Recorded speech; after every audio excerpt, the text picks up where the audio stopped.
Hello friends, Sindhu Bhairavi சீரியலில் என்ன நடக்குதுன்னு பார்க்கலாம். வாங்க வீடியோவை ஸ்கிப் பண்ணாமல் கடைசி வரைக்கும் பாருங்கள்.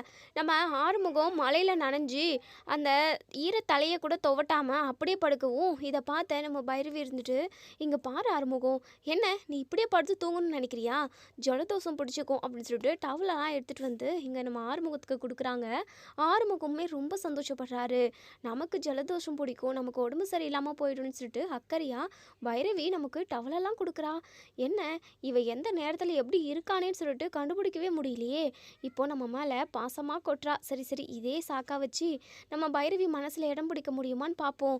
பைரவி, என் மேலே உனக்கு நிறைய அன்பும் பாசமும் இருக்குல்ல, மனசுக்குள்ளே இவ்வளோ லவ் காதலெல்லாம் வச்சுக்கிட்டு ஏன் பைரவி என்கிட்ட வெளியில் ஒரு மாதிரி கடுமையாக முறப்பாக நடந்துக்கிற?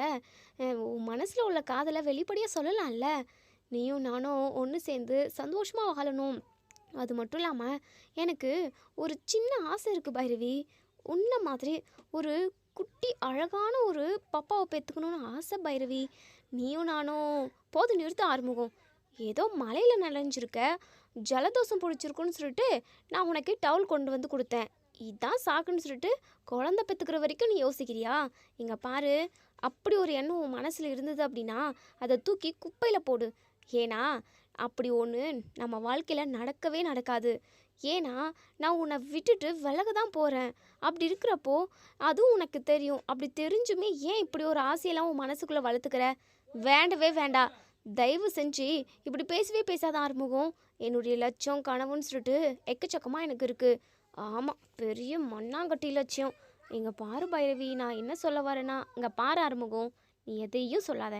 உனக்கு நான் டவலை எடுத்து கொடுத்தேன் பாரு, அது மிகப்பெரிய தப்பு தான். அதை நான் இப்போ புரிஞ்சுக்கிட்டேன். சும்மா லூஸு மாதிரி பேசிக்கிட்டு இருக்காம நல்லா துவட்டிட்டு படுத்து தூங்குற வழியை பாரு. கண்டதையும் யோசித்து ஆசையை வளர்த்துக்க போகிறேன். நீ ஆசைப்படுற மாதிரி நீ நானும் ஒன்று சேர்ந்து வாழவும் முடியாது, நம்ம குழந்தையும் பெற்றுக்க முடியாது. நான் நினச்ச மாதிரி கண்டிப்பாக உன்னை விலகி போக தான் போகிறேன் அப்படின்னு சொல்லிட்டு பைரவி போய் படுத்து தூங்கிடுறாங்க. ஆறுமுகத்துக்கு ரொம்பவே மனசு கஷ்டமாக இருக்குது.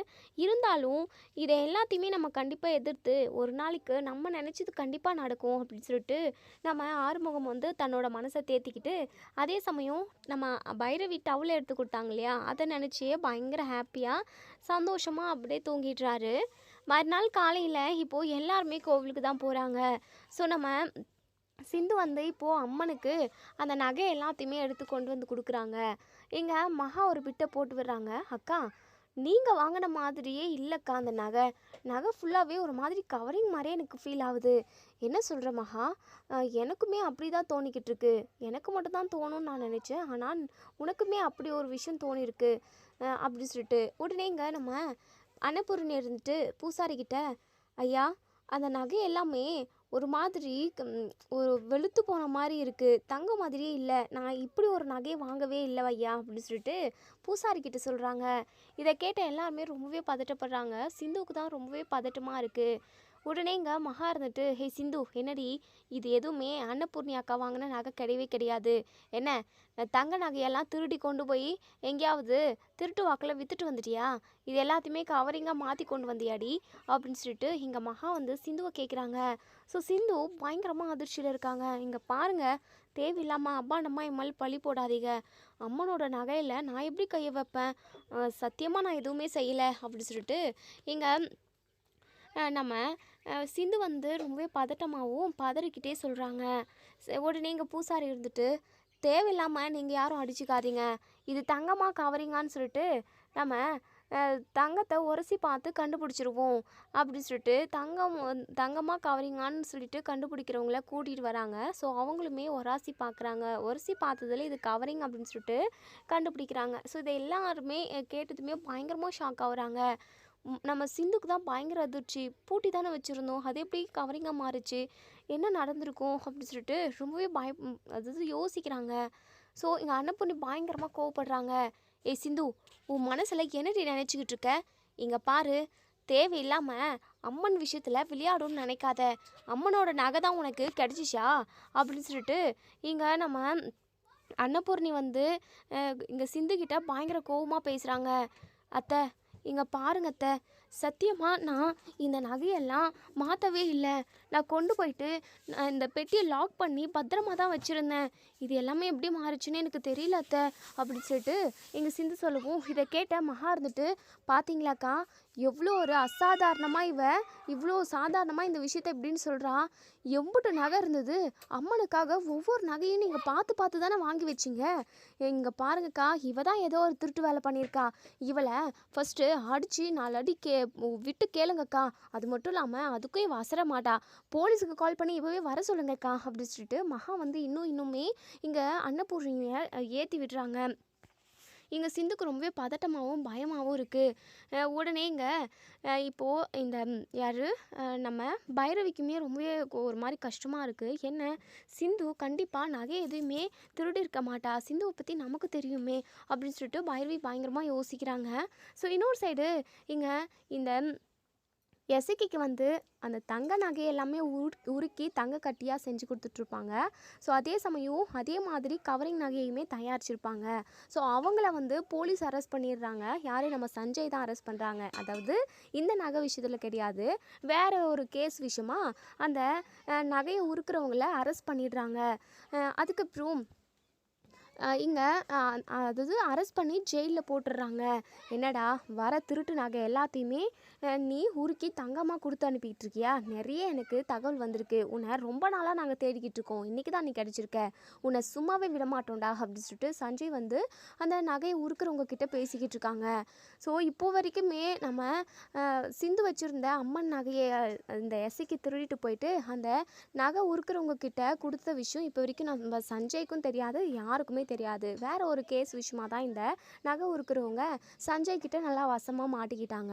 ஸோ இன்னொரு சைடு இங்கே அம்மனோட நகை வந்து கவரிங்காக இருக்குது, தங்க நகை எங்கே போயிருக்குன்னு சொல்லிட்டு எல்லாருமே பயங்கர அதிர்ச்சியில் இருக்காங்க. அதே சமயம் சிந்துவை தான் எல்லாருமே கேள்வி மேலே கேள்வி கேட்டுக்கிட்டு இருக்காங்க. சிந்துக்கு என்ன பண்ணுறதுனே தெரியல. உடனே அம்மன் கிட்ட போயிட்டு, தாயே சத்தியமாக உன் நகையில் நான் கை வைக்கவே இல்லை, உன்னுடைய நகையை நான் திருடி நான் போய் விற்பேனா? சத்தியமாக அப்படி நான் பண்ணவே இல்லை. இதில் உண்மையான குற்றவாளி யாருன்னு சொல்லிட்டு நீ தான் கண்டுபிடிக்கணும் தாயே அப்படின்னு சொல்லிட்டு இங்கே நம்ம சிந்து வந்து கையெடுத்து கும்பிட்டு சாமியை மட்டி போட்டுக்கிட்டு கேட்குறாங்க. ஸோ இப்போது இங்கே மகா இருந்துட்டு, அக்கா இவன் நல்லா நாடகம் போடுறாக்கா, இவளை தவிர அவள் ரூமுக்குள்ளே நம்ம யாருமே போகிறது கிடையாது. அது மட்டும் இல்லாமல் இப்போ தங்க நகை எங்கன்னு கேட்டால் தெரியல அப்படின்னு சொல்லிட்டு இவளை எவ்வளோ சாதாரணமாக சொல்லிக்கிட்டு இருக்கா. இவளை சும்மா விடக்கூடாதுக்கா, இப்போவே போலீஸை நம்ம இங்கே வர வைக்கணும். ஏ பைரவி, அதான் உனக்கு சஞ்சய்வை நல்லாவே தெரியும்ல, அவரை வர சொல்லிங்க. இவளை அரெஸ்ட் பண்ணி ஜெயிலில் போட்டு 4 தட்டு தட்டினாதான் அந்த தங்க நகை எல்லாமே எங்கே இருக்குன்னு சொல்லிட்டு நமக்கு தெரியும். இவளை இப்படி கேட்டோம் அப்படின்னா நம்மக்கிட்ட இங்கே நழுவ தான் பாப்பா அப்படின்னு சொல்லிட்டு இங்கே பைரவி கிட்ட சொல்கிறாங்க. பைரவி எதுவுமே பேசாமல் சைலண்ட்டாக இருக்காங்க. பார்த்தீங்களாக்கா, இந்த பைரவியை அவளோட அக்காவை காப்பாற்றணும்னு நினைக்கிறா. அதாவது நம்மக்கிட்ட தான் ஏமாற்றிக்கிட்டு இருந்தா, நம்மளை தான் நம்ப வச்சு கருத்தை அறுத்துக்கிட்டு இருந்தா, இப்போது அம்மனோட நகையவே திருடி இருக்கா. இவளை இப்படியே விட முடியுமாக்கா? இந்த பைரவி பாருக்கா, சும்மாவே இருக்கா, ஃபோன் கூட பண்ண மாட்டேங்கிறா. அக்கா நீங்களா உங்கள் வாயால் சொல்லுங்கக்கா, அப்போ தான் இந்த பைரவி போலீஸ்க்கு கால் பண்ணி உடனே வர வைப்பாங்க. இவளை 4 சாத்துனாதான்க்கா ஒட்டுமொத்த உண்மையுமே கக்குவா. 1 பவுனா 2 பவுனா 50-60 பவுனுக்கு மேலே நீங்கள் அம்மனுக்கு நகை எடுத்துகிட்டு வந்தீங்களக்கா, அது எப்படிக்கா சாதாரணமாக விட்டுற முடியும்? ஒட்டுமொத்த நகையுமே கவரிங்காக தான் இருக்குது. இவ எவ்வளோ பெரிய திருடியாக இருப்பா. அப்பாப்பா புத்தியே சரியில்லை. இவங்களோட அப்பா அம்மா நல்லவங்களா தான் இருக்காங்க, ஆனால் இவ மட்டும் எப்படி தான் இப்படி வளர்ந்தான்னு தெரியலையே அப்படின்னு சொல்லிட்டு இங்கே மகா வந்து இப்போது சிந்துவோட அப்பா அம்மாவை பற்றியெல்லாம் பேசவும் இதை கேட்ட சிந்துக்கு கோவம் வந்தது. போது நிறுத்துங்க, இதுக்கப்புறம் ஏதாவது பேசுனீங்க அப்படின்னா அவ்வளோதான், உங்களுக்கு மரியாதையே இல்லை. என் அப்பா அம்மா பற்றியெல்லாம் தப்பாக பேசாதீங்க. இங்கே பாருடி, உன் அப்பா அம்மாவை பற்றியெல்லாம் நான் தப்பாக பேச கிடையாது. உங்கள் அப்பா அம்மா நல்லவங்களாக தான் இருக்காங்க, நீ மட்டும் ஏன் தான் இப்படி வளர்ந்தியோன்னு சொல்லிட்டு நான் உன்னை திட்டிக்கிட்டு இருக்கேன். எங்கடி நகையெல்லாம் எங்கே, அம்மனோட நகை எங்கடி அப்படின்னு சொல்லிட்டு மகா பெரிய ஆர்ப்பாட்டமே பண்ணிக்கிட்டு இருக்காங்க. ஸோ இங்கே அன்னபூரணி இருந்துட்டு, இங்கே பாரு பைரவி, அம்மனுக்கு போட்ட நகை எல்லாமே இப்போ திரும்ப வரணும். ஒன்று உன் அக்கா நகை எல்லாத்தையுமே எங்கே வச்சிருக்கா இல்லை எங்கே இருக்குன்றத சொல்லிட்டா அப்படின்னா தப்புச்சா. அப்படி சொல்லலாம் அப்படின்னா கண்டிப்பாக நீ சஞ்சய்க்கு கால் பண்ணி உடனே இங்கே வர சொல்கிற. என்னுடைய பேச்சுக்கு என்னுடைய வார்த்தைக்கு நீ மரியாதை கொடுப்பியா இல்லையா பைரவி அப்படின்னு சொல்லிட்டு அன்னபூர்ணி வந்து சொல்கிறாங்க. ஸோ பைரவிக்கு என்ன பண்ணுறதுனே தெரியல. உடனே சிந்துக்கிட்ட வந்து, இங்கே பாரு சிந்து, உங்ககிட்ட தான் ஒட்டுமொத்த நகையுமே இருந்தது, இன்னைக்கு அம்மனுக்கு சாத்தணும்னு சொல்லிட்டு உனக்கு நல்லாவே தெரியும். அப்படி இருக்கிறப்போ நீ அதை பத்திரமா வச்சுருக்கணும்ல, எங்கே போச்சு? நகையெல்லாம் எங்கே பைரவி சிந்து அப்படின்னு சொல்லிட்டு பைரவி வந்து கேட்குறாங்க. சிந்து இருந்துட்டு, பைரவி சத்தியமாக எனக்கு தெரியல பைரவி, நான் நகை பத்திரமா இருக்கணுன்றதுக்காக தான் ஒரு பூட்டெல்லாம் எடுத்து சாவி போட்டு வச்சுருந்தேன். ஆனால் எப்படி இது இப்படி ஆச்சுன்னே எனக்கு தெரியல அப்படின்னு சொல்லிட்டு சிந்து வந்து சொல்கிறாங்க. உடனே இங்கே அன்னபூர்ணி இருந்துட்டு, பைரவி இதெல்லாம் வேலைக்கே ஆகாது, அவகிட்ட எல்லாருமே கேட்டு பார்த்துட்டோம், இதுக்கப்புறமும் நம்மளால் பொறுமையாக இருக்க முடியாது, இப்போ அம்மனோட நகை எல்லாமே திரும்ப வந்தாகணும், ஊரில் உள்ள எல்லாருமே கண்டிப்பாக ஒவ்வொருத்தரும் ஒவ்வொரு மாதிரியான கேள்வி கேட்டுக்கிட்டே தான் இருப்பாங்க, இது நம்ம குடும்பத்துக்கே ரொம்ப ரொம்ப மிகப்பெரிய அவமானம், அசிங்கமாக இருக்குது பைரவி, நீ உடனே சஞ்சய்க்கு கால் பண்ணி வர சொல்லு, சஞ்சய் வந்தானா கண்டிப்பாக ஒட்டுமொத்த உண்மையுமே தெரிஞ்சிடும் அப்படின்னு சொல்லிட்டு இங்கே நம்ம பைரவி கிட்ட வந்து சொல்கிறாங்க. பைரவி வேறு வழியே இல்லாமல் இங்கே சஞ்சய்க்கு கால் பண்ணி விஷயத்த சொல்லி வர வைக்கிறாங்க. நம்ம சிந்து வந்து, அத்தை தயவு செஞ்சு என்னை புரிஞ்சுக்கோங்க அத்தை, நான் சொல்கிறத நம்புங்க அத்தை, நான் சத்தியமாக இந்த நகை விஷயத்தில் எந்த ஒரு தப்புமே பண்ணல, இதை பத்திரப்படுத்தி தான் வச்சுருந்தேன், ஆனால் யார் என்ன சதி வேலை செஞ்சாங்கன்னே தெரியல அத்தை அப்படின்னு சொல்லிட்டு எங்கள் சிந்து அன்னபூர்ணி காலில் விழுந்து கெஞ்சி கதறாங்க. உடனே இங்கே நம்ம சஞ்சயுமே கிளம்பி வந்துடுறாங்க.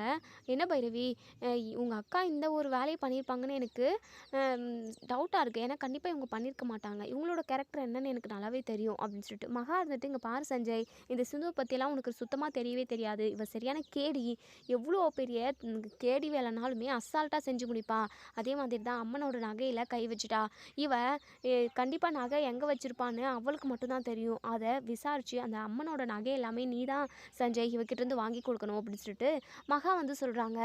சஞ்சய்க்கு இதில் டவுட்டாகவே இருக்குது. ஸோ சிந்துக்கிட்ட தனியாக பேசணும் அப்படின்னு சொல்கிறாங்க. இப்போது இங்கே நம்ம சஞ்சய் வந்து சிந்துவை தனியாக கூட்டிகிட்டு போயிட்டு விசாரிக்கிறாங்க. இங்கே பாருங்கள் சிந்து, கண்டிப்பாக நீங்கள் எடுத்திருக்க மாட்டீங்கன்னு எனக்கு தெரியும், ஏதோ ஒன்று நடந்திருக்கு, அந்த நகையை எங்கே வச்சிங்க, எப்படி வச்சிங்க, நீங்கள் வச்சுட்டு அதுக்கப்புறம் என்ன வேலை செய்ய போனீங்க, அதுக்கப்புறம் யார் மேலேயாவது உங்களுக்கு டவுட் இருக்கா, இது எல்லாத்தையுமே என்கிட்ட கிளியராக சொல்லுங்கள் சிந்து அப்படின்னு சொல்லிட்டு இங்கே சஞ்சய் வந்து கேட்குறாங்க. ஸோ இங்கே நம்ம சிந்து இருந்துட்டு, கோவிலிருந்து வந்த உடனே நகைப்பெட்டியை போட்டு வச்சுட்டு அதுக்கப்புறம் சமைக்கிறதுக்காக நான் வெளியே போயிட்டேன் சார், அதுக்கப்புறம் நான் உள்ளே வரவே இல்லை ரொம்ப நேரமாக, அப்போவுமே ரூம் ஓப்பனில் தான் இருந்தது, நான் க்ளோஸ் பண்ணிட்டு தான் போயிருந்தேன், எனக்கு என்னமோ அந்த எசைக்கு மேலேயும் மகா அத்தை மேலே தான் எனக்கு சந்தேகமாக இருக்குது, ஏற்கனவே அவங்க 2 பேருமே என்னை வீட்டை விட்டு துரத்தணும்னு சொல்லிட்டு எல்லாருமே பிளான் பண்ணிக்கிட்டு இருக்காங்க, அன்னபூர்ணி அத்தை இந்த மாதிரி ஒரு கேவலமான வேலையெல்லாம் செய்யவே மாட்டாங்க, கண்டிப்பாக என்னை வீட்டை விட்டு துரத்தணுன்றதுக்காக இந்த மகா அத்தையும் எசைக்கிங்கன்னா ஏதோ ஒரு வேலையை செஞ்சுருப்பாங்கன்னு எனக்கு தோணுது, ஒட்டுமொத்த நகையுமே என்ன பண்ணாங்கன்னே தெரியல சார், சத்தியமாக நான் திருடெல்லாம் இல்லை சார், எப்படி மாறுச்சுன்னு கூட எனக்கு தெரியல, இப்போதைக்கு எனக்கு சந்தேகம் இருக்கிறது எல்லாமே அந்த எசைக்கு மேலேயும் மகா அத்தை மேலே தான் சார் அப்படின்னு சொல்லிட்டு இங்கே நம்ம சிந்து மனசில் உள்ளதை எல்லாத்தையுமே சொல்லிடுறாங்க. ஸோ சஞ்சய் பயங்கரமாக யோசிக்கிறாங்க. கண்டிப்பாக அந்த நகையை கொண்டு போய் வேறு எங்கேயுமே வச்சுருக்க மாட்டாங்க, ஒன்று வீட்டில் வச்சுருக்கணும், இல்லை நகை செய்கிறவங்க உருக்கிறவங்க கிட்ட கொடுத்து உருக்கியிருக்கணும் அப்படின்னு சொல்லிட்டு பயங்கரமாக யோசிக்கிறாங்க. இன்றைக்கி அவங்களுக்கு வந்து ஒரு கேஸ் வந்திருக்கும். ஸோ நகை உருக்கிறவங்கள தான் அரெஸ்ட் பண்ணியிருப்பாங்க, ஒருவேளை அதுக்கு இதுக்கு ஏதாவது கான்டாக்ட் இருக்குமோ, அவனை விசாரித்து பார்க்கலாமா அப்படின்ற மாதிரி யோசிக்கிறாங்க. சிந்து நீங்கள் பயப்படவே பயப்படாதீங்க, கண்டிப்பாக நான் என்ன நடந்துச்சு அப்படிங்கிறத நான் கண்டுபிடிக்கிறேன், இன்னும் ஒரு 1/2 ஹவரில் கண்டிப்பாக நான் எல்லாத்தையுமே கண்டுபிடிச்சிருவேன் அப்படின்னு சொல்லிட்டு இப்போது எல்லோரும் முன்னாடியுமே வராங்க. உடனே மகா இருந்துட்டு, என்ன சஞ்சய் நகை எங்கே வச்சுருக்கான்னு சொல்லிட்டு தெரிஞ்சுக்கிட்டிங்களா, எங்கே வச்சுருக்கா, அவ்வளோ நகை, அப்பா கொஞ்சம் கூட மனசாட்சியே இல்லாமல் அம்மனோட நகையில் கையை வச்சு இப்படி எல்லாருக்கிட்டையுமே மாட்டிக்கிட்டா சஞ்சய், இவ தானே அந்த திருடி, நகை எங்கே வச்சுருக்கான்னு சொல்லிட்டா தானே அப்படின்னு சொல்லிட்டு மகா கேட்கவும், இல்லைங்க எனக்கு ஒரு 1/2 ஹவர் டைம் கொடுங்க, அதுக்குள்ளே நான் நகை எல்லாத்தையுமே கண்டுபிடிச்சிடுறேன், கண்டுபிடிக்கிறதுன்றதை விட யார் அதை எடுத்தாங்க அப்படிங்கிறத கண்டிப்பாக கண்டுபிடிச்சிருவேன் அப்படின்னு சொல்லிட்டு மகா இருந்துட்டு, ஏன் சஞ்சய் நாங்கள் தான் இவ தான் எடுத்தான்னு சொல்லிக்கிட்டு இருக்கோம், ஆனால் யார் எடுத்தாங்கன்னு சொல்லிட்டு கண்டுபிடிக்கிறதா நீங்கள் சொல்கிறீங்க அப்படின்னு சொல்லிட்டு இங்கே மகா கேட்கவும், சஞ்சயோ இங்கே பாருங்கள், எனக்கு என்னமோ சிந்தி பண்ணியிருக்க மாட்டாங்கன்னு தோணுது, ஸோ இதில் வேறு யாரோ இன்வால்வ் ஆகியிருக்காங்க, அதை கண்டுபிடிக்கணும், கண்டிப்பாக நான் கண்டுபிடிச்சிடுவேன், பைரவி நீங்கள் ஒரு 1/2 ஹவர் என் கூட வரீங்களா அப்படின்னு சொல்லிட்டு, கண்டிப்பாக சஞ்சய் இதோ வரேன் அப்படின்னு சொல்லிட்டு இங்கே சஞ்சய் கூட நம்ம பைரவி கிளம்பி ஸ்டேஷனுக்கு போகிறாங்க.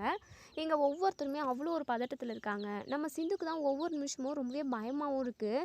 ஏன்னா இந்த விஷயத்த காரணமாக காட்டி சிவா டாக்டர்கிட்ட இருந்து நம்மளை பிரிச்சிருவாங்களோ, வீட்டை விட்டு துரத்திடுவாங்களோன்னு சொல்லிட்டு ரொம்ப பயப்படுறாங்க நம்ம சிந்து. ஸோ சிந்து பக்கத்துல எப்பவுமே அந்த கடவுள் இருந்துகிட்டு தான் இருக்கு. எது உண்மை அப்படிங்கிறத சீக்கிரமாவே அந்த கடவுளே காட்டி கொடுக்கும் அப்படின்ட்டு தான் நிஜத்துலையுமே நிஜம். ஸோ கடவுளை தான் நம்பிக்கிட்டு இருக்காங்க நம்ம சிந்து. இப்போ இங்க ஆறுமுகம் பயங்கர கடுப்புல இருக்காங்க. இந்த சஞ்சய் ஏதாவது ஒரு சின்ன விஷயம்னா கூட இந்த பைரவி விடவே மாட்டேங்கிறான். பைரவி எப்படியாச்சும் கரெக்ட் பண்ணணும், பைரவி மனசுல இடம் பிடிக்கணுன்றதுக்காக ஒவ்வொரு நிமிஷமும் எந்த ஒரு பிரச்சனை வந்தாலுமே அவளை அந்த பிரச்சனையிலேருந்து இன்வால்வ் பண்ணிடுறான் அப்படின்னு சொல்லிட்டு எங்கள் ஆறுமுகம் வந்து பயங்கரமாக மனசுக்குள்ளேயே யோசிச்சு பயங்கரமாக டென்ஷனில் இருக்காங்க. ஸோ இங்கே நம்ம பைரவியும் அதுக்கப்புறம் சஞ்சயும் ஸ்டேஷனுக்கு போயிடுறாங்க. சொல்லுவோம் சஞ்சய், என்ன எதுக்காக கூட்டிகிட்டு வந்து இதில் இந்த விஷயத்தில் நான் என்ன பண்ண போகிறேன் அப்படின்னு சொல்லி கேட்கவும், இல்லை பைரவி, இன்றைக்கி நான் கேஸு பார்த்தேன். ஒரு திருட்டு கேஸ் தான். நகை உருக்குறவங்க தான். அவன் வந்து ரொம்ப நாளாகவே அந்த உருக்குற தொழிலை பண்ணியிருக்கான் போல். ரொம்ப நாளாகவே அந்த அதாவது அக்யூஸ்டை தேடிக்கிட்டு தான் இருந்தோம். இன்றைக்கி தான் நான் அந்த அக்யூஸ்டை அரெஸ்ட் பண்ணேன். ஒருவேளை அந்த நகை இவங்கக்கிட்ட போயிருக்குமோ அப்படின்னு எனக்கு தோணுது. அந்த அம்மனுக்கு போட்ட அம்மனுக்கு போட்டிங்களா அந்த நகை எல்லாமே உங்ககிட்ட ஃபோட்டோவாக இருக்கா அப்படின்னு சொல்லி கேட்கவும், இருக்குது சஞ்சய் அப்படின்னு சொல்லிட்டு இப்போ சஞ்சய் அந்த ஃபோட்டோ வாங்கிட்டு போயிட்டு இந்த நகை உருக்குனாங்க இல்லையா, அதாவது அரெஸ்ட் பண்ணி ஜெயிலில் தான் போட்டு வச்சுருப்பாங்க. ஸோ அவங்கக்கிட்ட இங்கே பாடுறா, இங்கே பாரு, இந்த ஃபோனில் காட்டுற நகை எல்லாமே உனக்கு வந்துச்சா, நீ அதை உருக்கி யாருக்கிட்டையாவது தங்க கட்டியாக கொடுத்தியா, இல்லை கவரிங் அதே மாதிரி செஞ்சு கொடுத்தியா அப்படின்னு சொல்லி கேட்கவும், ஐயோ இது அதுதானே, 1,00,000 கொடுத்து தங்க நகையெல்லாம் உருக்கி தங்க கட்டியாக கொடுக்க சொன்னாங்க, அதே சமயம் கவரிங்காகவும் செஞ்சு கொடுக்க சொன்னாங்க, இதை நம்ம நேற்று தானே செஞ்சு கொடுத்தோம் அப்படின்னு சொல்லிட்டு அந்த நகை இருக்கிறவங்க வந்து மனசுக்குள்ளே நினைக்கிறாங்க. இங்கே பாருடா, நான் அடிக்கிறதுக்கு முன்னாடியே நீயா உண்மையை சொல்லிட்டா அப்படின்னா உனக்கு எதுவும் காயப்படாமல் நீ சேஃப்டியாக தப்பிச்சிடுவ. அப்படி இல்லை நான் சொல்லவே மாட்டேன் அப்படின்னு சொல்லிட்டு பிடிவாதமாக இருந்தா அப்படின்னா அதெல்லாம் என்கிட்ட வேலைக்கே ஆகாது. 4 அறை விட்டேன்னா அப்படியே மயக்கம் போட்டு செத்து போயிடுவேன், தெரிஞ்சுக்கோ. நீ செத்த அப்படின்னா கூட அது என் மேலே கேஸ் ஃபைல் ஆகாது. அதுக்கு தகுந்த மாதிரி நான் என்ன பண்ணணுமோ அதை பண்ணிடுவேன் அப்படின்னு சொல்லிட்டு சஞ்சய் வந்து சும்மா மிரட்டுறாரு. ஸோ இதெல்லாம் கேட்டுக்கிட்டு இருந்த எங்கள் அந்த நகை இருக்கிறவங்க ரொம்ப பயந்து போயிடுறாங்க. சார் நான் உண்மையை சொல்லிடுறேன் சார் அப்படின்னு சொல்லிட்டு ஒரு ஆள் வேட்டி ஷர்ட் போட்டுக்கிட்டு இருந்தார். அவர் தான் நிறைய நகையை கொண்டு வந்து எங்கிட்ட உருக்க சொல்லி அது அதே மாதிரி கவரிங்கில் செஞ்சுட்டு அதுக்கப்புறம் அந்த தங்க நகையெல்லாம் உருக்கி தங்க கட்டியாக கொடுக்க சொன்னாங்க சார். நானுமே முதல்ல மாட்டேன்னு தான் சொன்னேன். ஆனால் அவர் எனக்கு 1,00,000 பணம் கொடுத்தாரு. அதை வாங்கிக்கிட்டு நானும் அதை உருக்கி கொடுத்துட்டேன். அதே சமயம் கவரிங் நகையாகவும் செஞ்சு கொடுத்துட்டேன் அப்படின்னு சொல்லிட்டு சொல்கிறாங்க. அதுவும் இதே மாதிரி நகை தான், இந்த டிசைன் தான் இருந்தது அப்படின்னு சொல்லிட்டு சொல்கிறாங்க. இதை கேட்டேன் இங்கே நம்ம சஞ்சய், கரெக்டாக நான் கெஸ் பண்ணேன் பாத்தியா பைரவி, நான் கெஸ் பண்ணது கரெக்டாக இருந்திருக்குல்ல. சஞ்சய், நீ எப்போ கெஸ் பண்ணாலும் நீ எந்த விஷயம் செஞ்சாலுமே அது கரெக்டாக தானே இருக்குது சஞ்சய் அப்படின்னு சொல்லிட்டு இதை கேட்ட சஞ்சய்க்கு பயங்கர குஷி. ஸோ இதெல்லாம் அப்புறம் பார்த்துப்போம் அப்படின்னு சொல்லிட்டு இங்கே நம்ம நகை இருக்கிறவங்க கிட்ட, சரி நான் ஒரு ஹாலை காட்டுறேன் ஃபோட்டோவில், அவர் தான் உங்ககிட்ட இந்த நகையெல்லாம் கொண்டு வந்து கொடுத்தாரான்றதை நீங்கள் பார்த்து சொல்லணும், சரிங்க சார் அப்படின்னு சொல்லிட்டு இப்போ பைரவி இருந்துட்டு எஸ்சிக்கியோட ஃபோட்டோவை காட்டுறாங்க ஃபோனில். அதை பார்த்துட்டு, ஓ இவர் தான் என்கிட்ட வந்து நகையை கொடுத்தாரு, இவருக்கு தான் நான் நகையை உருக்கி கவரிங் நகையும் செஞ்சு கொடுத்தேன் அப்படின்னு சொல்லிட்டு அந்த நகை இருக்கிறவங்க சொல்லிடுறாங்க. இப்போது எசைக்கு தான் அந்த நகையை, அதாவது அம்மனோட நகையை வந்து திருடினாங்க அப்படின்றது கன்ஃபார்ம் ஆகிடுது. ஸோ இங்கே நகை இருக்கிறவங்க கிட்ட ஒரு வாக்குமூலத்தை ஃபோனில் வாங்கிக்கிட்டு இங்கே பைரவியும் நம்ம அதாவது சஞ்சயும் 2 பேரும் கோவிலாண்ட போகிறாங்க. ஸோ ஒவ்வொருத்தருமே ஒவ்வொரு டென்ஷனில் பயங்கர கடுப்பில் இருக்காங்க. நம்ம அன்னபூர்ணி சிந்துமாலா அவ்வளோ ஒரு டென்ஷனில் இருக்காங்க. ஸோ உண்மை என்னன்னு தெரியட்டும், அதுக்கப்புறம் இருக்குது இந்த சிந்துவை கழுத்தை பிடிச்சி வீட்டை விட்டு தள்ளுறேன் அப்படின்ற மாதிரிலாம் அன்னபூர்ணி மனசுக்குள்ளே நினச்சிக்கிட்டு இருக்காங்க. இப்போ சிந்துவும் நம்ம சஞ்சயும் பைரவியும் வந்ததுமே நம்ம அன்னபூர்ணி இருந்துட்டு, பைரவி ஏதாவது உண்மை தெரிய வந்துச்சாமா, யாரும்மா இதை செஞ்சாங்க, சஞ்சய் சார் சொல்லுங்கள் சார் அப்படின்னு சொல்லிட்டு அன்னபூர்ணி கேட்குறாங்க. ஸோ சஞ்சய் இருந்துட்டு, இங்கே பாருங்க ஆண்டி, இந்த விஷயத்தில் சிந்து மேலே எந்த தப்புமே இல்லை, அவங்க சேஃப்டியாக நகையை வைக்கணும்னு தான் நினச்சிருக்காங்க, இது ஒட்டுமொத்த விஷயத்தையுமே செஞ்சது அப்படின்னு சொல்லிட்டு இங்கே சஞ்சய் சொல்ல வரவும் இதை கேட்டேன் இங்கே மகாக்கும் எசக்கிக்கும் அப்படியே கை கால்லாம் நடுங்குது. ரொம்பவே பதட்டமாக இருக்குது, கண்டுபிடிச்சிட்டு இருப்பாங்களோ இவங்க அப்படின்னு சொல்லிட்டு ரொம்பவே பயந்து போயிருக்காங்க. ஸோ இங்கே சஞ்சய் இருந்துட்டு இதுக்கு காரணம் இதோ நிற்கிறாரே எசக்கி, இவர் தான் அப்படின்னு சொல்லிட்டு அப்படியே இங்கே எசக்கிக்கு அப்படியே நெஞ்சில் இடி விழுந்த மாதிரி இருக்குது. ஒரு நிமிஷம் அப்படியே மூச்சு பேச்சே இல்லை. ஐயோ என்ன இவன் கரெக்டாக கண்டுபிடிச்சிட்டான், எப்படி கண்டுபிடிச்சிருப்பான், கண்டுபிடிக்காத அளவுக்கு வெளியூர் போய் தான் நம்ம நகையை உருக்கின்னு வந்தோம், எப்படி இவனுக்கு தெரிஞ்சிருக்கும் அப்படின்னு சொல்லிட்டு இங்கே எசைக்கு பயங்கரமாக யோசிக்கிறாங்க. ஸோ இங்கே மகாவுக்கு அப்படியே பயங்கரமாக அப்படியே கை கால்லாம் நடுங்குது. படபடன்னு அடிக்குது நெஞ்செல்லாம். ஐயோ! என்ன இவ்வளோ ஈஸியாக அந்த இசைக்கு மாட்டிக்கிட்டானே! அப்போவே சொன்னேன் வெளியூரில் போயிட்டு நகையை உருக்கிட்டு வாடான்னு சொல்லிட்டு. ஆனால் நான் சொன்னதை கேட்காம எங்கேயோ லோக்கல்லே செஞ்சுருப்பான் போல. அதான் நல்லா வசமாக மாட்டிக்கிட்டோம். இந்த சிந்துவை வீட்டை விட்டு துரத்தலான்னு சொல்லிட்டு பிளான் பண்ணா, இப்போது இந்த இசைக்கு நான் வீட்டை விட்டு போகிற மாதிரி பண்ணிட்டானே! ஐயையோ! என்ன பண்ணுறது? இந்த இசைக்கு பயத்தில் நம்மளையும் போட்டு கொடுத்துட்டா என்ன பண்ணுறது? அப்படின்னு சொல்லிட்டு பயங்கர அதிர்ச்சியில இங்க மகா வந்து பார்த்துக்கிட்டு இருக்காங்க. நம்ம சிந்துக்கு இப்போ தான் ரொம்பவே ரிலாக்ஸாக இருக்குது. அத்தை நான் அப்போவே சொன்னேன்ல அத்தை, சத்தியமாக நான் இந்த ஒரு கேவலமான வேலையை செய்யலைன்னு சொல்லிட்டு. எங்கள் அன்னபூர்ணி இசைக்கு மேலே பயங்கர கோவமாக இருக்காங்க. என்ன ஏதுன்னு கூட முதல்ல கேட்காம பல்லார்னு 4 அறை விட்டுட்டு அதுக்கப்புறம் எதுக்காக இப்படி பண்ண இசைக்கு அப்படின்னு சொல்லிட்டு கோவமாக கேட்குறாங்க. ஸோ இசைக்கு இருந்துட்டு அத்தை என்னை மன்னிச்சிருங்க அக்கா, என்னை மன்னிச்சிருங்க அக்கா, நான் அத்தை வந்து தெரியாமல் பண்ணிட்டேங்க்கா. என்ன தெரியாமல் பண்ணிட்டியா? நீ என்ன பச்சை குழந்தையா தெரியாமல் பண்ணுறதுக்கு? என்ன இசைக்கு இவ்வளோ பெரிய விஷயத்த செஞ்சுட்டு தெரியாமல் பண்ணியிருக்கேன்னு சொல்கிற? என்ன நீ மட்டும்தான் செஞ்சியா? இதுக்கு பின்னாடி யாராவது இருக்காங்களா? யாராவது சொல்லி தான் செஞ்சியா? இல்லை நீயா செஞ்சியா? ஒழுங்கு மரியாதையாக உண்மையை சொல்லிடு. இல்லைனா இந்த அன்னபூர்ணியோட கோவத்துக்கு ஆளாயிடாத. இந்த அன்னபூர்ணியோட தண்டனை மிக கடுமையாக இருக்கும் அப்படின்னு சொல்லிட்டு அன்னபூர்ணி பயங்கர கோவமாக கேட்குறாங்க. ஸோ எங்கள் இசைக்கு பயமாக இருக்குது. உண்மையை சொல்லலாமா? இல்லை உண்மையை சொல்லலை அப்படின்னா அன்னபூர்ணி அக்கா கண்டுபிடிச்சிருவாங்களா? சரி நான் இதுக்கு பின்னாடி அக்கா தான் இருக்காங்கன்றது சொல்லிடலாம். ஐயோ அக்கா என்னை மன்னிச்சிடுங்க. இதுக்கப்புறம் எனக்கு எந்த உண்மையும் தெரியாது. நான் இதை மகா அக்கா சொல்லி தான் செஞ்சேன் அப்படின்னு சொல்லவும், மகா இதை எதிர்பார்க்கவே இல்லை. பயங்கரமாக நெஞ்சு மேலே கை வச்சுக்கிட்டு பயங்கர அதிர்ச்சியாக பார்க்குறாங்க. என்ன சொன்னேன்? மகாவா இப்படி பண்ண சொன்னா? அம்மனோட நகையை மகா திருட சொன்னாளா? அப்படின்னு சொல்லிட்டு இங்கே நம்ம அன்னபூர்ணிக்கே அதிர்ச்சி தான். உடனே மகா இருந்துட்டு, டே இசைக்கு நான் எப்படா சொன்னேன்? ஏன்டா இப்படியெல்லாம் உளறிக்கிட்டு இருக்க? டேய் குடிச்சிட்டு வந்தியாடா? எதுக்காகடா நகையை திருட்டினேன்? பாவி இப்படி ஒரு அநியாயத்தை பண்ணி வச்சிருக்கியடா. அம்மனோட நகையே கை வச்சிருக்கேடா. இது மிகப்பெரிய பாவம்னு சொல்லிட்டு உனக்கு தெரியலையா? டேய் ஏன்டா இப்படி இருக்க? அக்கா இவன் ஏதாவது குடிச்சிட்டு வந்துருவாங்க. இவன் குடிச்சிட்டு வந்துட்டு தான் இப்படியெல்லாம் உளறிக்கிட்டு இருக்கான். ஏன்டா பாவி பையலே, உன்னெல்லாம் நம்பி வீட்டில் சேர்த்தனம் பாரு, என்ன சொல்லணும்டா அப்படின்னு சொல்லிட்டு பயங்கரமாக நாடகம் போடுறாங்க. இப்போது இங்கே சிவா இருந்துட்டு உடனே மகா கிட்ட வந்து, அம்மா என்னம்மா இதெல்லாம்? நீயும் இந்த எசிக்கும் சேர்ந்து கூட்டு களவாணியாக செயல்பட்டிருக்கீங்க. இது ரொம்ப தப்புன்னு உங்களுக்கு தெரியலையாம்மா? அம்மனோட நகையை திருடியிருக்கீங்க. கொஞ்சம் கூட அசிங்கமாக இல்லை உங்களுக்கு? அது மட்டும் இல்லாமல் சாமி, அது சாமி விஷயத்தில் விளையாடக்கூடாதுன்னு தெரியாதா? உங்களை கண்ணை குத்திக்கணும் வந்து அந்த சாமி. என்னடா என்னென்னமோ பேசுகிற, கண்ணை குத்திக்கணும். அது பின்ன என்ன வேலை பார்த்து வச்சுருக்கீங்க? சிந்துவை பழி வாங்கிறதுக்கு உங்களுக்கு இந்த விஷயம் தான் கிடச்சிதா? எதுக்காக இப்படி பழி வாங்கணும்னு சொல்லிட்டு அலைஞ்சிக்கிட்டு இருக்கீங்க?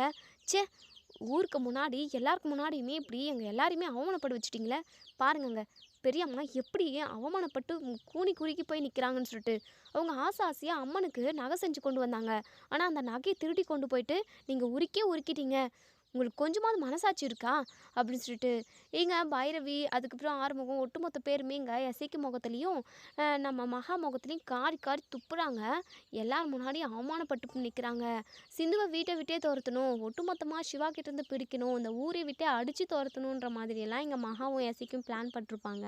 ஸோ அது எதுவுமே நடக்கவே இல்லை. அதுக்கு மாறாக அவங்க 2 பேரும் தான் நல்லா அவமானப்பட்டு போய் நிற்கிறாங்க. அன்னபூர்ணி இருந்துட்டு, இங்கே பாரு மகா, இனிமேல் நீயும் எசைக்கும் என் முகத்துலேயே முழிக்காதீங்க. உங்கள் முகத்தில் முழிச்சா கூட கஞ்சி கிடைக்காது. எவ்வளோ பெரிய வேலையை செஞ்சுருக்கீங்க நீங்கள் இப்படி பண்ணுவீங்கன்னு சொல்லிட்டு நான் எதிர்பார்க்கவே இல்லை. ச்சே அப்படின்னு சொல்லிட்டு பயங்கரமாக கோவமாக அங்கேருந்து ஒதுங்கி போயிடுறாங்க.